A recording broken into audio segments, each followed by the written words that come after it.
Sinampanan ng reklamong murder ang suspect sa pamamaril sa EDSA Ayala Tunnel.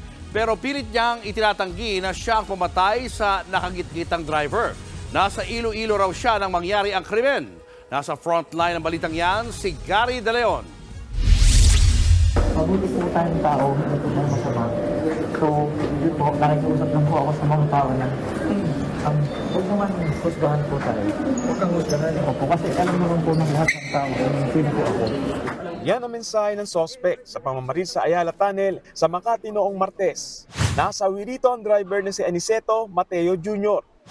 Kanina, sumalang na ang sospek sa inquest proceeding na kahapon pa nakatakda. Online ng proseso sa pagsasampa ng reklamo ng Makati Police laban sa sospek. Kabilang dyan ang murder at paglabag sa Comprehensive Firearms and Ammunition Regulation Act. Dumalo sa inquest ang anak ng pinatay na driver. Hindi naman dumating ang abogado ng sospek matapos niyang i-waive ang kanyang karapatan sa preliminary investigation. We still be detained sa ating custodial facility and we wait for the resolution of the prosecutor. Paliwanag naman ng Southern Police District dahil nag-waive na ang sospek ng karapatan niyang dumaan sa preliminary investigation. Napabilis ang proseso ng pagsasampa ng reklamo sa Makati Prosecutor's Office. Nasa piskalya na ngayon ang bola para timbangin ang reklamo, para matukoy kung malakas ito at pwede nang isampa sa korte. Pagka hindi pumirma doon sa preliminary investigation nung suspect, ay tuloy pa rin yung it should be filed within 36 hours sa piskal natin. Pag nagpirma naman to, the case may be filed within over 36 hours, pwede siya sa piskal natin. Sa kabila nito, itinatanggi pa rin ng sospek na siya ang namaril kay Mateo. Depensa niya pa, nasa Iloilo raw siya na mangyari ang krimen. Pero ayon sa Makati Police, nakauwi na ng Pasig ang sospek bago pa man mangyari ang krimen. Depensa niya yon dahil meron tayong nakuha na ibang evidence na nakabalik na siya nung time na nangyari yung insidente.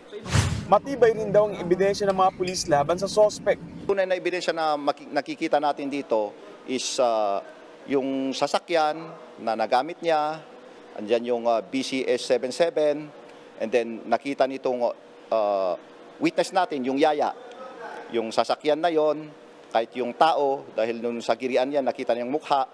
Nakadagdag din daw ang pagpapalit ng plaka ng sasakyang ginamit ng sospek. Bagay na una nang sinabi ng NCRPO kahapon na nagpositibo rin sa Farapin at ballistic test ang sospek.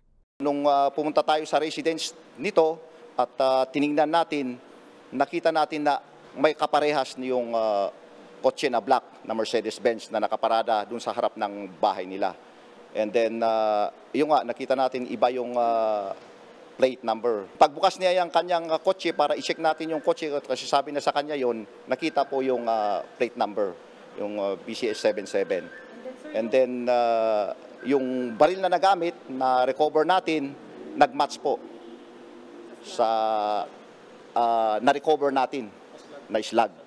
Hindi naman nakikita ng Makati Police na may ibang kasama sa kotse ang sospek. Samantala, magsasampa naman ng bukod na reklamo ang Makati Police dahil sa paggamit niya ng mga peking plaka ng sasakyan. Ayon naman sa abogado ng sospek, magsasalita na lang daw sila sa isang press conference. Nagbabalita mula sa Frontline, Gary De Leon, News 5. Mga kapatid, Julius Babaw po. Iba na ang may alam at may pakialam sa panahon ngayon. Para sa frontline ng mga balita, mag-follow at mag-subscribe sa social media pages ng News 5.